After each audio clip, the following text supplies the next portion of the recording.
Chers enfants de Notre-Dame-des-Neiges, chers amis, nous sommes heureux de vous retrouver cette semaine pour une nouvelle vidéo des enfants de Notre-Dame-des-Neiges. Avec vous, nous sommes entrés maintenant dans la neuvaine de préparation au 8 décembre, à la fête de l'Immaculée Conception, et nous prions avec vous pour que la Vierge Marie puisse donner des grâces de paix à notre monde. Et chers enfants, vous savez à quel point votre prière compte aux yeux de Dieu. Alors, en ce 5e samedi, voici une vidéo de réponse aux questions. Nous avons 3 questions à aborder ensemble. Tout d'abord, si l'on meurt après s'être confessé, est-ce que l'on va directement au ciel? Deuxième question de Marcus, pourquoi est-ce que le prêtre dit parfois des prières en latin pendant la messe? Et puis enfin, une question d'Aurélien, pourquoi est-ce que les rois mages offrent de l'or à Jésus alors qu'il est pauvre? Alors commençons par la question sur la confession. Si l'on meurt après s'être confessé, est-ce que l'on va droit au ciel?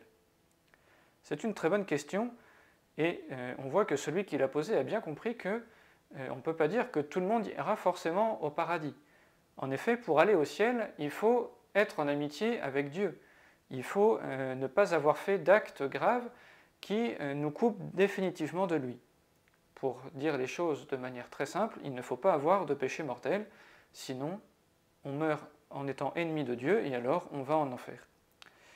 Mais heureusement, il y a la miséricorde de Dieu, Dieu qui nous aime tant, qui a donné son Fils pour nous sauver et qui ne veut pas laisser l'homme emprisonné dans les liens du péché. Et donc, dans la confession, comme vous le savez sûrement, eh bien, tous nos péchés sont pardonnés et nous sommes rétablis dans la grâce de Dieu. Celui qui était en état de péché mortel suite à un péché très grave, eh bien, après la confession, il a reçu le pardon de Dieu et il redevient ami de Dieu.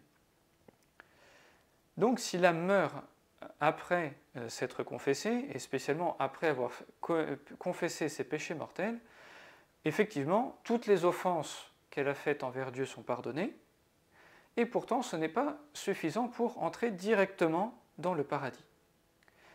Pour comprendre cela, il faut se rappeler que le péché a 2 conséquences. La première, c'est que le péché est une offense faite à Dieu. Et on peut dire que plus le péché est grave et plus la rupture avec Dieu est importante, elle peut même être définitive si le péché est un péché mortel. Donc ça, on a vu que c'est pardonné par la confession. Mais le péché, il a aussi une deuxième conséquence, c'est que c'est une blessure qui est faite à notre âme. Notre âme qui a été créée toute pure, immaculée, on peut dire, en tout cas qu'il est devenu par le baptême, à chaque fois que l'on commet un péché, on abîme cette blancheur. On peut dire qu'il y a de la rouille qui se met sur notre âme. Et pour enlever cette rouille, eh bien, le sacrement de la pénitence ne suffit pas. On va prendre un exemple. Imaginons qu'un garçon joue au foot à côté d'un magasin et malheureusement, il a un peu raté son tir et au lieu de tirer dans les buts, il a tiré dans la vitrine du magasin. La vitrine est toute cassée, évidemment le garçon est désolé, il va voir le propriétaire, il s'excuse, il demande pardon, et le propriétaire, au début sans doute qu'il sera un peu énervé, mais quand il va s'apercevoir que le garçon vraiment ne l'a pas fait exprès et qu'il regrette de tout son cœur et qu'il me demande pardon, eh bien il va lui dire écoute, je te pardonne, et puis il va se calmer, etc. Et donc ça c'est le pardon, mais la vitrine, elle est encore cassée. Et bien ça, c'est la deuxième conséquence du péché. Et c'est ce qu'on appelle la peine temporelle. Cette peine, c'est, on peut dire, cette rouille qui abîme notre âme, c'est cette vitrine qui est encore cassée et qu'il va falloir réparer. Alors comment on fait pour se purifier de cette rouille? Eh bien par un feu, par le feu de l'amour de Dieu. Ce sont nos actes de charité, nos prières, nos sacrifices, et même les indulgences, dont on parlera après, qui vont nous permettre de nous purifier de cette peine temporelle. Mais lorsqu'on meurt, il n'est pas dit qu'on ait fini de se purifier de toutes ces fautes, de toute cette peine. Et donc il y a un état qu'on appelle le purgatoire, où l'âme finit de purifier tout ce qu'il manque afin d'être vraiment toute pure, toute belle pour pouvoir contempler Dieu face à face. Et c'est là qu'interviennent les indulgences. Les indulgences, c'est le trésor de l'Église, les mérites de Jésus, de la Vierge Marie et des saints que l'on peut offrir pour hâter cette purification des âmes du purgatoire, mais aussi pour nous, déjà sur cette terre, pour être libérés pour être purifiés de cette peine, de cette rouille qui est causée par nos péchés. Alors, est-ce qu'on peut aller au ciel directement après une confession? Eh bien, on va dire qu'habituellement, il nous reste quand même encore cette peine, cette rouille à expier, et donc probablement il nous faudra passer par l'étape du purgatoire. Ce qui est absolument sûr, c'est que si on s'est bien confessé, il n'y a pas de risque d'aller en enfer, puisque le pardon de Dieu nous a été donné, et donc il n'y a plus aucune offense faite à Dieu, et nos péchés graves tous les péchés ont été pardonnés. On peut quand même penser que si on a un très grand regret de nos péchés, c'est-à-dire si on a une grande souffrance d'avoir offensé Dieu, si on comprend vraiment à quel point Dieu nous aime et à quel point le péché lui fait mal, alors cette conversion, c'est-à-dire ce fait d'être totalement tourné vers Dieu au point que l'on souffre vraiment du mal que l'on a fait à Dieu, alors peut-être que là, effectivement, une personne qui serait dans cet état pourrait aller directement au ciel après sa confession. Mais c'est quelque chose qui reste exceptionnel. Pour nous, on peut demander la grâce de bien nous confesser, de nous confesser souvent, de tout dire, de tout regretter, car Dieu nous pardonnera toujours. Et puis profitons de toutes les occasions que nous avons pour réparer les conséquences de notre péché, pour enlever cette rouille de notre âme, spécialement par la prière, par nos bonnes actions, nos sacrifices, et puis surtout l'année prochaine, cette année du grand jubilé, en obtenant les indulgences que l'Église nous permettra d'obtenir. Alors nous arrivons à la deuxième question. Pourquoi est-ce que le prêtre dit parfois des prières en latin pendant la messe? Alors Marcus, je vais te dire même encore plus, il n'y a pas seulement des prières en latin, mais il y a aussi des mots grecs, il y a des mots hébreux, par exemple Alléluia, Amen, et puis c'est pas seulement quelques prières, mais le prêtre peut dire toute la messe en latin. Par exemple, si tu vas à la messe sur la place Saint-Pierre à Rome, au Vatican, pour une canonisation ou pendant le jubilé, justement, l'année prochaine, eh bien tu verras qu'une grande partie de la messe est dite en latin et que l'évangile est lu 2 fois et la deuxième fois en grec. Alors pourquoi tout ça? Il faut faire un petit retour en arrière et se rappeler pourquoi est-ce que l'on célèbre la messe. C'est Jésus, comme tu le sais sans doute, qui a institué la célébration de l'Eucharistie. Lors de son dernier repas avec ses disciples, la dernière scène, il a pris du pain et il a dit « Ceci est mon corps livré pour vous ». Il a pris du vin, et il a dit « Ceci est mon sang versé pour vous ». Et puis il a demandé à ses apôtres de faire cela en mémoire de lui. Et donc les apôtres ont obéi à ce commandement, ils ont célébré l'Eucharistie partout où ils ont été évangélisés, et peu à peu la structure de la messe s'est organisée, toujours autour d'un axe commun, les lectures et puis les paroles de la consécration, mais qui s'est enrichie au fil du temps grâce aux cultures propres à chaque lieu où l'évangile s'est répandu. Pour ce qui est de la langue de la célébration, lorsque l'Église est entrée en contact avec les cultures de l'Empire romain, elle est rentrée dans un monde où tout le monde parlait, en tout cas comprenait la langue grecque. Et donc, les premières célébrations, des chrétiens qui étaient à Rome, à Carthage, en Afrique du Nord, etc., donc dans l'Empire romain, ces premières célébrations étaient en grec. Et puis, à partir du 3e, du 4e siècle, le grec a été moins compris. Les gens ne comprenaient plus le grec, mais la langue qui était parlée le plus couramment dans le bassin méditerranéen, c'était la langue latine, la langue que l'on parlait à Rome. Et donc, à partir du IVe siècle, progressivement, c'est le latin qui a remplacé le grec et qui est devenu la langue de la liturgie de l'Église.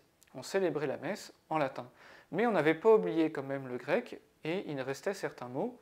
Et c'est comme ça que ces mots sont arrivés jusqu'à nous et donc que parfois, notamment au début de la messe, lorsque nous demandons pardon au Seigneur de nos péchés, nous utilisons cette litanie « Kyrie eleison, Christe eleison »,« Seigneur prends pitié, Christ prends pitié », qui est un reste de cette célébration en grec des premiers siècles. Donc à partir du IVe siècle, l'Église célèbre la messe en latin, et c'est resté comme cela pendant plusieurs siècles. Cependant, au XVIe siècle, on s'est aperçu que les gens avaient du mal à comprendre le latin, et les évêques qui étaient réunis en concile, c'est-à-dire l'assemblée de tous les évêques du monde qui étaient réunis à Trente, dans une ville de Suisse, ils se sont demandé s'il ne fallait pas, du coup, autoriser l'utilisation des langues de chaque pays dans la liturgie. Au final, ils ont pensé qu'il valait mieux garder le latin, qui quand même était compris par certaines personnes, et puis qui nous gardait en communion avec la génération des premiers chrétiens, des pères de l'Église, etc. Par contre, ils nous ont demandé au curé de prêcher tous les dimanches, c'est-à-dire d'expliquer les lectures tous les dimanches dans la langue des gens, et puis ils nous ont dit que pour certains sacrements, dans certaines circonstances, on pouvait éventuellement utiliser la langue que la personne comprenait. Mais enfin, on peut dire que du IVe siècle jusqu'au milieu du XXe siècle, le latin est resté la langue principale de la liturgie. C'est à partir de 1964 qu'il y a eu des changements. À cette époque, peut-être que vous avez entendu parler du Concile Vatican II. Les évêques du monde entier étaient de nouveau réunis à Rome pour réfléchir sur la vie de l'Église, et ils ont voté un texte très important sur la liturgie. C'est ce texte qui a conduit ensuite à certaines réformes, à certains changements dans la manière de célébrer la messe. Ce concile n'a pas du tout demandé d'abandonner totalement le latin. Mais les pères du Concile Vatican II se sont aussi rendus compte qu'il était important, pour que les gens participent bien à la célébration de l'Eucharistie, qu'ils puissent comprendre les lectures et qu'ils puissent dire certaines choses dans la langue de leur pays. Et donc, le Missel qui a été publié ensuite a permis que l'on utilise la langue du pays dans la célébration de l'Eucharistie. Mais il a aussi demandé qu'on n'oublie pas le latin, puisque le latin, comme déjà l'avaient dit les évêques au XVIe siècle, le latin nous maintient en union avec tous les chrétiens qui nous ont précédés et qui ont prié dans cette langue. C'est pour cela que lorsque vous regardez le Missel, donc le livre qu'utilise le prêtre pour célébrer la messe, eh bien, à certains endroits, il y a des textes en latin que le prêtre peut utiliser. C'est le cas, par exemple, pour le Gloria, ou alors pour la profession de foi, le Credo, pour le Sanctus, pour le Notre Père, pour l'Agneau de Dieu. Donc, en utilisant le latin, nous sommes unis à tous les chrétiens qui nous ont précédés, et puis aussi, ça permet d'avoir une langue commune pour que, quel que soit le pays d'où l'on vient, lorsque nous sommes tous réunis, par exemple, auprès du pape à la basilique Saint-Pierre, nous puissions prier dans une même langue. Et comme ça, l'universalité de l'Église est bien manifestée. Et nous arrivons donc à la dernière question. Pourquoi est-ce que les rois mages offrent de l'or à Jésus alors qu'il est pauvre? Alors d'abord, qui sont les rois mages? Ce sont des hommes qui cherchent la vérité, probablement des scientifiques. Ce sont aussi des hommes qui viennent de plusieurs continents. Comme si Jésus voulait nous dire qu'il veut parler à tous les hommes, mais qu'en même temps, il faut avoir le cœur ouvert. Il faut chercher la vérité. Et la vérité, ce n'est pas des idées un peu théoriques, mais c'est quelque chose qui nous fait vivre. Et les rois mages, ils cherchaient la vérité, et lorsqu'ils nous ont compris que cette étoile transmettait un message très important, qu'elle allait leur faire connaître qui est vraiment Dieu, eh bien, ni une ni deux, ils ont tout quitté, ils se sont mis en route pour faire un voyage fatigant et difficile, mais ils ont trouvé Dieu, ils ont trouvé la vérité. Et donc, lorsqu'ils sont arrivés dans l'étable, ils ont trouvé le Fils de Dieu. Qu'est-ce qu'ils ont fait? Eh bien, saint Matthieu nous dit dans l'Évangile, ils ont commencé par se prosterner. Ils ont fait une grande génuflexion, on pourrait dire. Pourquoi? Parce qu'ils voulaient exprimer qu'ils avaient compris que Dieu était devant eux, en Jésus, le Verbe incarné. Ils ont rendu hommage à Dieu, ils l'ont reconnu comme justement leur Dieu, comme leur roi. Et c'est seulement à partir de là qu'on peut comprendre le sens des cadeaux qu'ils nous ont offerts à Jésus. Ce n'étaient pas des cadeaux qui avaient un but pratique pour aider Jésus parce qu'il leur aurait manqué de quelque chose. Mais c'est des cadeaux qui voulaient exprimer cette adoration, qui voulaient exprimer qui est vraiment Jésus. Alors, vous connaissez ces trois cadeaux sans doute, l'or, l'encens et la myrrhe. Alors d'abord l'or, puisque c'était la question. L'or exprime que Jésus est roi. Il est le seul vrai roi, le seul qui a tout créé et à qui tous les hommes doivent obéir. Mais il n'est pas un roi qui domine par la force, par les armes. C'est un roi qui triomphe par la croix. C'est un roi qui triomphe parce qu'il a répandu son sang pour nous racheter de l'esclavage du péché.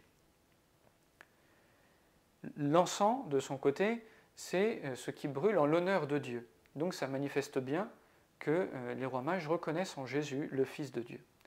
Et puis la myrrhe, c'est une sorte d'huile très parfumée qu'on utilisait pour embaumer les morts. et donc elle annonce la passion de Jésus.